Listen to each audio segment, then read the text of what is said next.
Hey everyone, thank you so much for joining the Behind Company Lines podcast. Today we have Noah Tucker, CEO and founder of Social Snowball, the word of mouth marketing platform for e-commerce merchants. Noah, I'm so excited to chat with you. Not only get to know your background, your experience, to share that with the audience, but also we're super fascinated about Social Snowball and what you've been really able to do and impactful in the direct to consumer space. And really, I think we all have an understanding of how to get our audience's attention, but it's becoming more and more crowded. There's so much more noise. So it's exciting to hear how you're kind of helping not only understand campaigns that brands are going and utilizing, but also the success and the success rate and what actually works. So really excited to dive into those topics. But before we get into that, what were you doing before you started the company?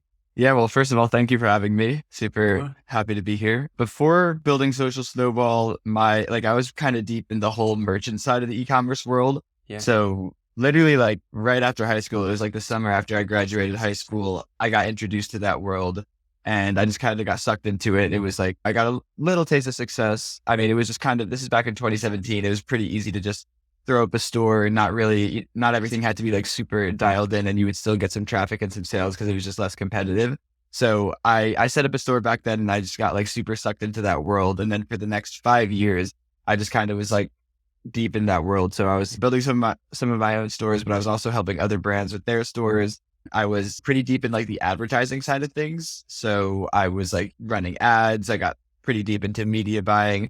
And of course, like building affiliate and ambassador programs, which is like eventually what led to Yeah. like the idea for Social Snowball. But that's kind of like how it all started. And thinking about that experience and for the audience and just to get some context, when you want to operate a successful store, describe how much kind of goes into that, whether it's the investment if you're a direct consumer type of product, the investment in the almost like the supply of what you have and kind of the complexity about getting that to someone and delivering that value. What's involved in that process that we don't really see kind of as almost viewers of merchants, but not being in the game. Oh, I mean, there's a lot. There's a lot. Like what I don't like about e-commerce and the big reason that I left it was just that there's so many moving parts. And obviously like software is a very complicated business too, but there's so many moving parts in e-commerce. It almost feels like unmanageable. So there's like obviously the product and like coming up, like I wasn't selling anything revolutionary, but like most of the brands that at least we're working with now, like they come up with their own products and that entire process is very, very painful. And obviously like most products are developed overseas because it's more affordable. So there's like the whole time zone and language barrier often. And it's a very complicated process. And I've witnessed a lot of brands go through that. And like that in itself is already like overwhelming. And then there's the whole logistics side of things. So like actually ordering products, placing purchase orders, like figuring out how things are going to come from overseas to Europe or to the Yeah. United States or wherever you're going to be like housing and shipping the product and then finding 3PLs and kind of like piecing all those moving parts together. It is, I'm exaggerating. It's like not as hard. Like there are things that make it easier, but it's daunting to start a business like that. Yeah. And then of course, like that's only the back end side of things. That's what nobody sees. And that's the not fun stuff to talk about. The fun stuff Yeah. is the website design, the marketing, like influencer partnerships and paid ads. Like that's what people usually focus on social media because it's the fun and exciting growth stuff. But there's just a lot of, and there's also like little things like payment processing and banking partners. And there's just so many little moving pieces. And if just one of them breaks, like kind of the whole operation comes crashing. But like the e-commerce stuff I was doing was on the more simple side. Like I was Yeah.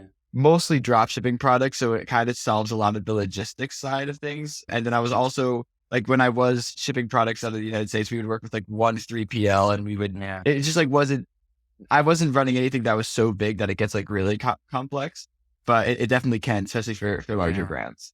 Yeah. And being that there's so many brands out there looking to connect to consumers and sell a particular product, and I think a lot of people, even when they set it up, they're like, oh, I have a nice website, I have a decent product, I think people like this, I buy this. They have all these assumptions, hypotheses, but what really kind of cuts through, I hate to say the noise because it's such an overused term, but what kind of cuts through the amount of choices I would say that consumers have, and how do you distinguish well the value of your product or that you are the thing that they want to purchase in that moment in time?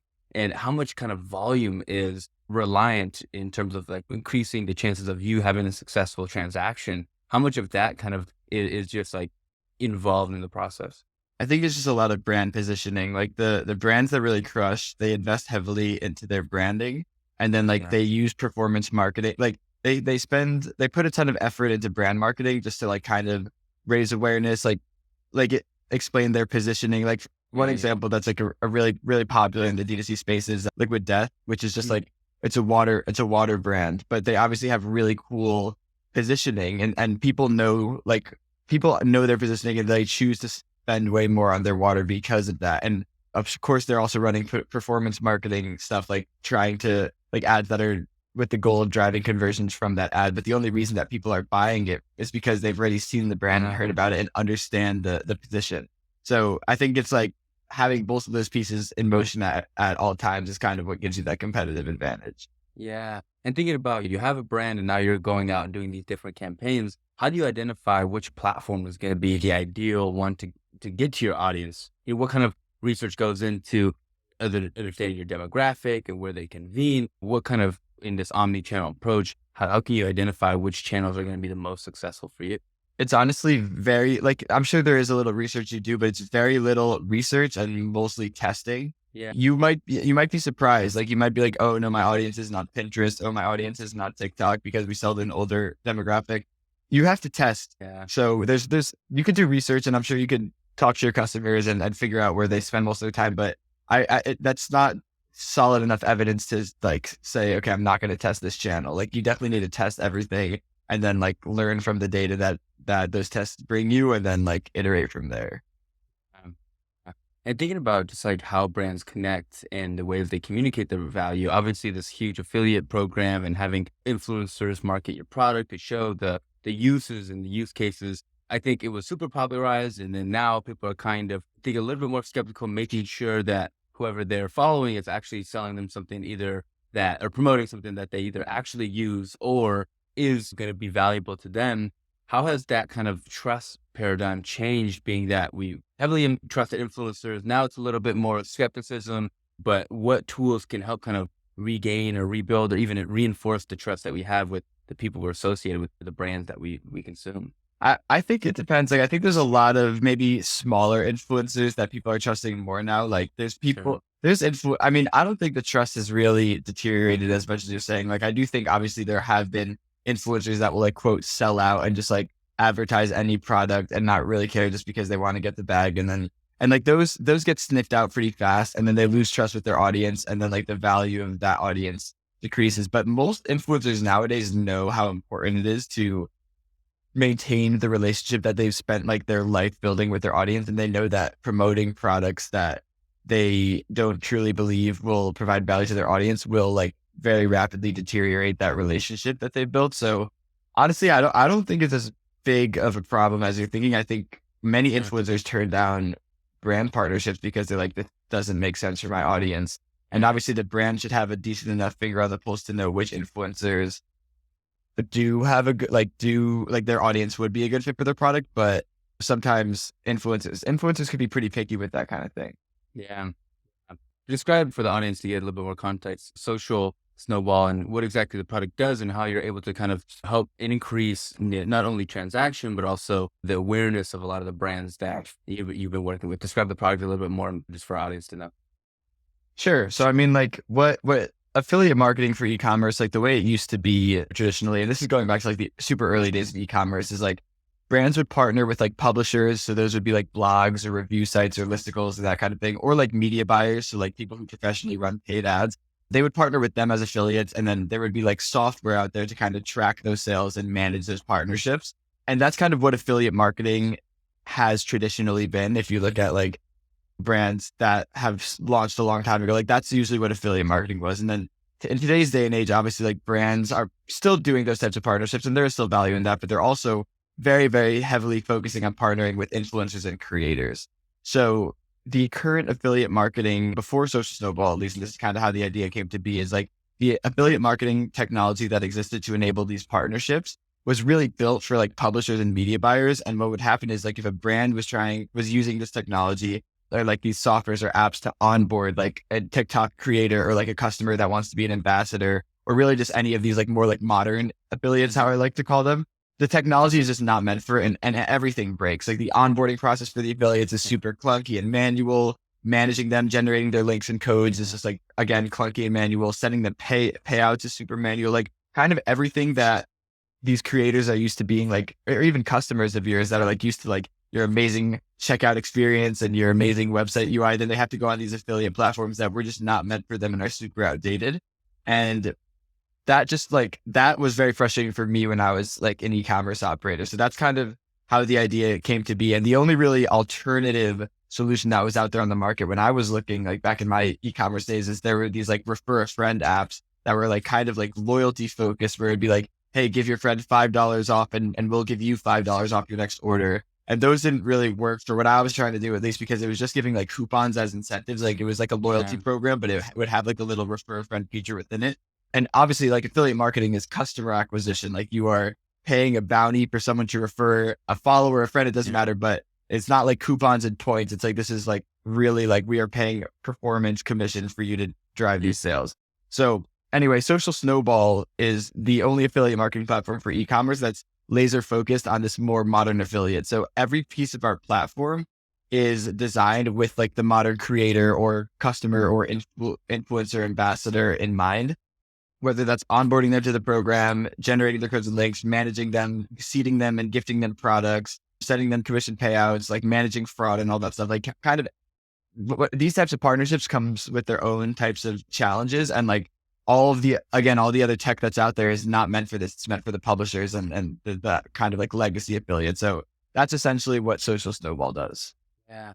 It's so fascinating thinking about the advantage from the brand side to have a bunch of small kind of partnerships and almost like a small field sales team to be able to go market products, gain interest, drive transaction volume. How has that really changed how companies invest in not only marketing, but sales? Obviously, it sounds like PPC ads were the shit, but then now it's all about connecting with your audience. And how has that really kind of helped brands position themselves, but also from a strategy end, how does it benefit them to have a group of team of individuals who are pretty much promoting and selling their products for them? Well, I think the main value is that it's decentralized. So like we're not at a point yet where brands don't have to rely on paid channels. Like brands very much still do. I know we're like kind of moving away from that, and people like really focus on the channels that they're growing with that aren't paid. But like the reality is, and even though my platform is like the opposite of this, I will admit the reality is in today's day and age, like brands are very heavily relied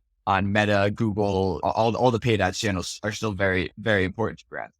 But we are coming to a time, and it's undeniable, like those channels are becoming less and less reliable, less predictable, and just overall more expensive. So like the attribution in these channels is extremely non-reliable. Like the reporting is a mess because there's all these privacy laws around tracking users. And because of that, like the data that these platforms give you on like which ads are actually driving sales is just wildly inaccurate. So you just don't even know it's working.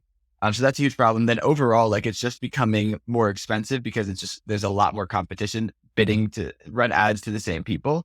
And when you combine that with like, it's just a little bit unpredictable, like things can kind of just fluctuate and it's out of your control. Like one day your cost to acquire a customer could just double and then it could go back down the next day and then double again. Like it's unpredictable inside the brand's hands. And like these numbers fluctuating have a significant impact on the brand's economics. And like they need to be able to control their customer acquisition costs a bit more.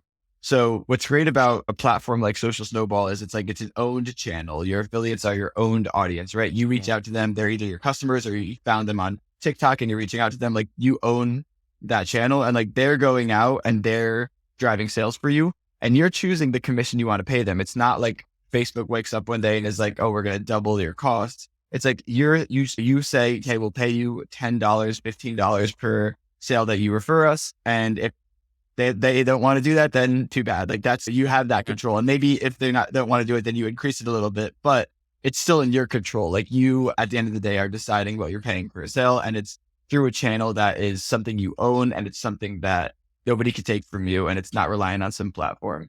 So, and Social Snowball is just one example of that. Like there's and brands are just trying to move more in that direction of like any channel that they could acquire customers through that they could own. And that's more predictable. And that's not Meta and Google, honestly. So we're not at a point where it's driving 100% of a brand's revenue realistically. I mean, there's some brands maybe that it is because they can't, they for whatever policy reasons, if it's like a cannabis brand, sometimes you can't advertise on Facebook and stuff like that. But for the majority of brands, it's just like, it's a more and more important channel for them to focus on. What's changed for a lot of the influencers being that obviously Meta changed some of the compensation for the influencers on Instagram, and they're seeing a big change in the way that they're compensated for the work, the audience, all that awareness that they drive for brands. How is the audience in terms of how our influencers are changing the way that they're reaching their audience? How have you seen that change with companies like Meta making policy changes? And there's some on ramps come closed and others become open. Where are they looking to reach their audience? What are the channels that they're building this relationship with and reaching out? Well, I mean, in all these scenarios, it's really the brand owning the relationship with the creator. So they don't have to rely on like Meta paying them or anything. It's like the brand is compensating them right on a performance basis for the sales they drive. But I still think it's the channels you'd expect. I mean, creators are all over, right? But I mean, Yeah. TikTok is obviously huge right now. Instagram is still huge. It's like not getting as much hype, but it's still huge, especially reels are getting really big. And then everywhere you'd expect YouTube, like I don't think the policy changes. I mean, I don't even know that much on those policy changes, honestly, but it wouldn't affect the brand direct brand collaboration with Yeah. an influencer because again, they own that. And that's one of the beauty of Yeah. one of those collaborations is like the brand doesn't matter what Facebook does tomorrow. Like the brand owns that relationship and they're choosing how much they're compensating the influencer. Yeah.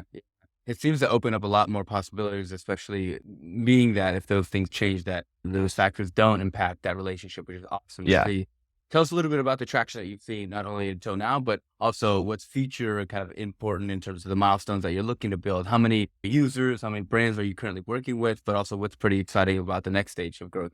Sure. Yeah. So we're about 2.5 years old now since we launched. We are bootstrapped. We have 8 full-time team members. We have about 1,200 brands using the product. I'd say those are the most important ones. Yeah. And then what's particularly exciting about this next, just doubling down on scaling both the affiliate program Yeah. and the referral program. What's particularly exciting about the next phase? What are you looking forward to? Yeah. I mean, I think what's really cool and like what I didn't even realize so much when I was launching and building this is like what we're building is something brands are very, very interested in focusing on right now. Like it is very much every brand, it's very top of mind for them to diversify their customer acquisition to channels that they have more control over. And obviously influencer, creator, ambassador, referral partnerships like that, that's a huge piece of it. It's a very proven concept. And I'm playing in a space of competition that is very outdated and not really thinking about like what partnerships look like today.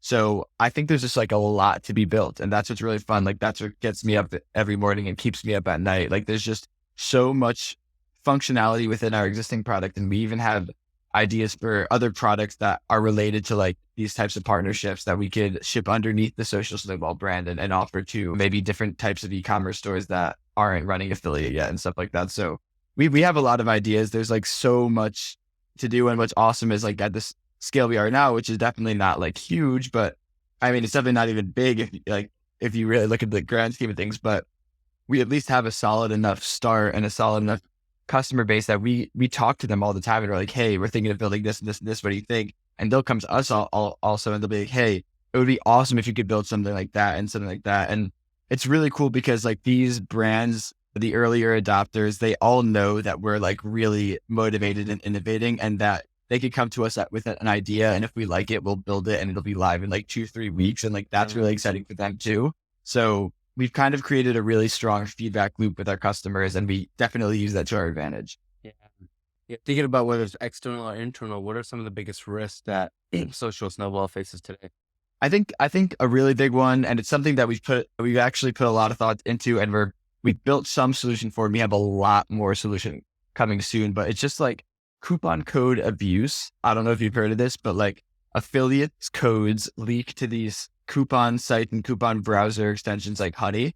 And when that happens, it creates a huge problem for the brands. One, because like it's a huge mess of attribution because all these sales are coming in. It's people are like every software thinks it's coming from the affiliate because it's using their code, but it's actually from the coupon browser extension or the coupon website. So that just causes a huge mess. And the bigger impact is that these affiliates think that they're actually generating these sales and they're expecting to be paid a commission on them. And then when the brand finally realizes like, hey, this code is on Honey, these sales probably didn't come from you. It's a huge back and forth kind of fight with the affiliate to figure out like how many payouts should we pay you for, which ones came from the code. Yeah. So that's like that's a huge problem that we're working on right now. And we have like a solution for it. Like we do have a tool that works for Shopify Plus brands right now that basically just monitors their checkout. And if a coupon browser extension injects a code into the coupon field of the checkout, we're able to monitor that and like tell which referral sales came from that versus which ones are legit and tell you like, hey, this affiliate's code. Like we have a system for that right now, which is good. It's still, and it's better than anything on the market. Like there's no other affiliate tool that even has anything for this. So I think a lot of brands appreciate that we have anything for it because it is a real problem. We have other solutions that we're working on because I still think there's a lot more that needs to be done to like really get on top of the issue. So that's something that like I'm actively thinking on. If everything goes well, what's the long-term vision? The long-term vision for Social Snowball, I think, is to just really be like the one-stop shop for e-commerce brands for everything partnership marketing they need. So like we started with affiliate because one, it's like very focused around driving revenue, which is what brands care about. And it's also like what I wanted to build because it's the problem that I knew and felt myself. And now that we've kind of like built a really awesome affiliate product, and of course there's a lot more we need to build for it, but a decent enough one, at least for now, like I'm realizing there's a lot of other cool technology that brands want around just like this partnership marketing idea, whether that's referrals or creators or influencers. There's just a lot that can be built. And we already have our little foot in the door with a brand around these partnerships. So I think there's just a lot more for us to build. And to answer your question, like the ultimate goal would be like brands that like any technology that they need around like partnering with a creator or a customer, ambassador, influencer, like we have a solution for it, whether it's finding new ones, partnering with existing ones, every little piece of that puzzle. Yeah. It'd be interesting to think about like solving the problem of the coupon code abuse. Is like, it would be cool if an influencer had a specific like own like boutique store online. And then that's the only way that you were able to access those codes. I don't know if that's an actual solution, but it's an interesting problem. I'm sure that you like, it's fun to play around with the different types of solutions. What are some things that I know you mentioned being able to track if an extension is ejecting a certain code, but is there any other clever solutions in terms of just like gating certain codes or certain ways that people can access those benefits from the influencers or from the partner? Anything else kind of was a surprising solution for you? There's some other stuff. I mean, what we have right now is the same thing that you'll find. Like there's other tools that just do this. There's some tools that are just for coupon abuse blocking, and they all basically do the same thing. Like some of them, like we just like measure and like give you data on if a code is injected and give you like actions to take on that and like show you like, hey, these referrals came from that, these didn't. There's other ones out there that'll like block it from injecting, and that's a pretty cool approach. We don't have that yet. But like honestly, there's some even bigger ideas that we have. I mean, more than ideas, like things that we're testing. I can't really disclose those yet, but we of course will announce them as soon as we have like some data on them working. But I mean, yeah, we have really, really cool ideas for this. I think it's just such a real problem, especially for brands that are doing like really big numbers, like the amount of coupon code that they're creating, especially with a program like Social Snowball, the risk of them leaking, like it's something that needs to be stopped before it happens. Yeah. That's the only thing I can really say for now. Yeah. I always like this next section I call my founder FAQ. So I'm going to hit you with some rapid fire questions and we'll see where we go. All right. First question I always like to open it up with is, what's particularly hard about your job day to day? I mean, I'm learning. It's like a huge learning experience for me. Like I've never really built a team before and I've never really built a software before. So like everything is a learning experience, whether that's like hiring and recruiting, HR stuff, and as well as like product stuff, developer related things. Like I'm not a technical founder. So the amount of learning curves that I'm just constantly having to plow through to just do my job is a lot. Yeah. I always like to think about with the programs that you've seen and the affiliate programs, referral programs. Obviously, I think what was popular at one point was like you and for a friend, you get a certain reward, they get a reward, but there was like that loop wasn't closed. It didn't seem to end up driving as much maybe retention or new sales. But what have some interesting companies or maybe some companies you're a fan of done well with affiliate programs that you think a lot of companies maybe should model after or should learn from? Great question. There's a lot I could say, but there's one that always comes top of mind, and it's this brand called Outweigh Socks. It's like a performance sock company. Really cool socks they make. They do something that like we have a feature at Social Snowball that basically allows you to turn every new customer into an affiliate as soon as they purchase. So just when a customer purchases, like we can take their order data from Shopify, use that to automatically generate them their affiliate account, automatically generate them their code or link, and give it to all of them on the thank you page, as well as like post-purchase emails. But keep in mind, like, these are actual affiliates we're Yeah. turning these customers into. So we're paying them out in cash, and we have a whole system for making that really easy, but it's way more scalable than just like giving a coupon, your friend gets a coupon. It's Yeah. turning every customer into an actual affiliate. So a lot of brands on Social Snowball do this, but Outway in particular, they just have like a really passionate customer base and a really, really awesome product. And because of that, it's kind of just like the perfect storm. Like, every customer gets invited to the affiliate program. A lot of them take it up because they are so passionate Yeah. about the brand. And these customers are driving almost 10% of Outway's total revenue just from driving referrals, which is like really, really significant. And that's not even like including influencers that they're reaching out to or anything. That is just customers referring friends, or maybe posting on social media, doing whatever they're doing. So they do it really well. Not only do they have a great product and the passionate customer base, but they do a really good job with the program. Like, all of their messaging is super clear. They send a lot of emails. The emails Yeah. make a lot of sense. They kind of just like have all their shit really together, and it just like Yeah. works really well. Yeah, yeah. It's awesome to see kind of the engine operate. And I'm curious in terms of the rewards that they offer their affiliates, outside of, say, monetary compensation with like commission, what are some other creative ways that companies have really, I guess, expressed the value, but also paid out kind of their affiliates in ways that kind of reinforce their brand? I would say like affiliation. I would say that's the kind of word that we're using here. But what are some other creative ways outside of like money that brands are providing their affiliates? I think like there's ways like product, like brands will give product if you hit a certain performance milestone, like refer over 5 friends and get a free X.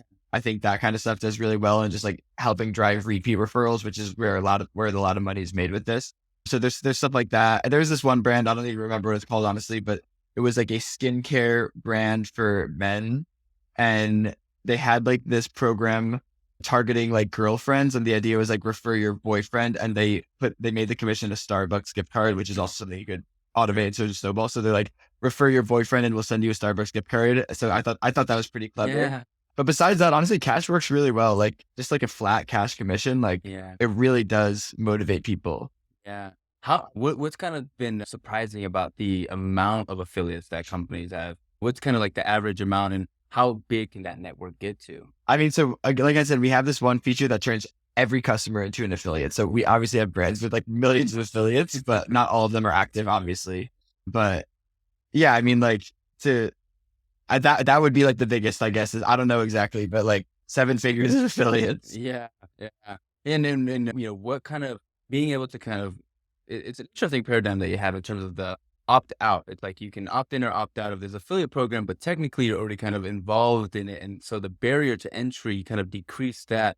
How do you kind of think about testing ways to actually get people to start referring? Is it testing the different kind of incentives, or is it testing the messaging on being more compelling to drive that? Is it around the brand? How can you kind of turn on that engine to get people to actually be active as an affiliate?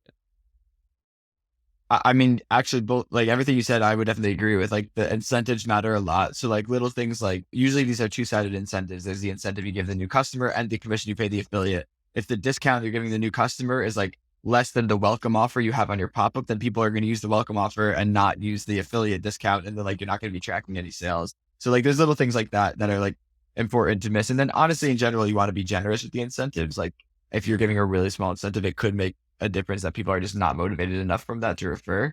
And the messaging, yeah, like you said, matters a lot. Like, some brands are very particular, for good reason, about like the language and messaging that they use across all of their marketing materials. And you definitely want this to be aligned. And then beyond that, the best way to get activation, once you have the messaging and the incentives dialed in, is just to be like aggressive, but not annoying with reminders. So like, you definitely want to send a lot of emails, even SMS, maybe just like reminding people about the program, giving them their code, explaining to them how it works, maybe showing an example. This affiliate made this much money last month. Like, that kind of thing gets people motivated for sure. Uh, uh, Thinking about whether just early in your career to now, what's something that you're good at that you wish you were better at early on as a founder? Something that I'm good at that I wish I was better at early on: hiring developers. Hiring developers. I was really bad at that in the beginning, and that cost me like unbelievable amounts of, well, just pain, but like also just like things taking a long time. I didn't know what I was doing. Thankfully now, like, I mean, I still don't even know that much now. I just have really good engineers and they hire people for me. So Yeah. that is like a really big like hump I had to get over. But yeah, if I knew even where to look or like who to ask for like finding good developers, that could have saved me like a lot. Yeah. What in particular was challenging? Was it like identifying the skill set, the match, communication skill? Like what in particular? A lot of founders talk about this, especially with engineers, because they're so valuable in terms of the product. But what was challenging in terms of identifying? And what question, I guess, would you ask now that you hadn't maybe asked before in an interview? Well, dude, like I still am, but at the time, like especially, I mean, I still am fully, but like I am and was extremely non-technical, so I didn't even know where to start. I've hired people on Upwork before, so like that's where my brain turned. And like the truth is, like 99% of those engineers really aren't great, and there's a lot of there's a lot there's a lot can go wrong by hiring one wrong engineer to build like something early in your product, like your database structure or just like the way the app works, like Yeah. if you start with a really weak foundation, like it really can screw you over in the long run. And there have been some things that Snowball that like in the early days were built really poorly, and we're still to this day like rebuilding Yeah. a lot of things that. And so like it's just a lot. It's just a lot to keep in mind. And as a non-technical founder, I don't even know what to look for, and I couldn't even be like, oh, we should probably build a database like this versus like this. Okay. Like I wouldn't even know where to start. And the only way to like really ensure that you're not getting screwed is by having an engineer that you can truly trust. And Mhm. finding that is difficult being non-technical, because how do you know to trust someone? How do you know if someone's good? Maybe they are really good at a phone interview and you believe them, but like you can't actually trust them. So like now, like if I were to start from zero, obviously like I have the connections now where I know I can get great engineers, and I have other people who can interview them for me. And like, that's what I would do. But even if I didn't have those connections, there's like this app called lemon.io Mhm. that I've had some pretty good experience with. It's like they vet the developers pretty aggressively before they even let them like go on their marketplace. So that is like one thing I would do for sure if I was just starting. But I still don't know the right questions to ask, honestly. Like maybe I know a little bit more, but it's hard. It's hard being non-technical, hiring good engineering talent. And it's really, really, really important. And that's what's Yeah. so scary. Like I see so many people posting on Twitter, like, oh, I'm starting a new SaaS. I'm hiring these developers. And I'm like, I really hope you did your like extensive homework on who these people are, because it really makes a difference. Yeah, it's transitioning code. A lot of times we call it spaghetti code when you Yes. say Yeah. you take it another shop or something, and it's such a challenge. Even in like a whole platform migration to new code, that's just such a heavy not only resource but also like Yeah. financial cost on it. Thinking about other founders out there, I know you mentioned obviously vetting and finding the right engineering talent, but what other advice would you give founders early on, kind of starting out a product? What should they start focusing on? Is it starting to do customer research? Is it starting to test and starting to get a product out there? Where would you have put your focus in if you were an early founder today?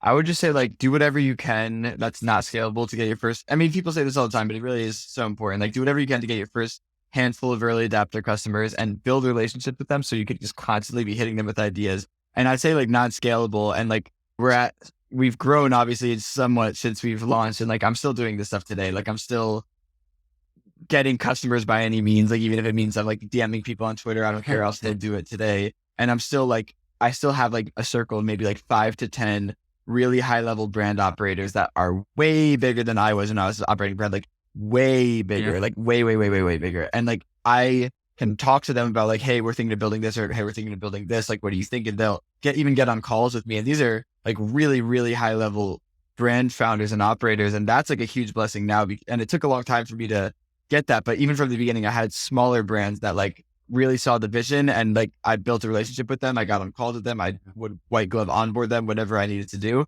And then I could just constantly use them as a sounding board for product ideas. And that's really valuable, because you need to, that's how you're going to determine your roadmap. It's not going to be like what your intuition is telling you. I mean, sometimes it can be, but you always want to at least have some people who are actually your users to Yeah. bounce this stuff off of. Yeah.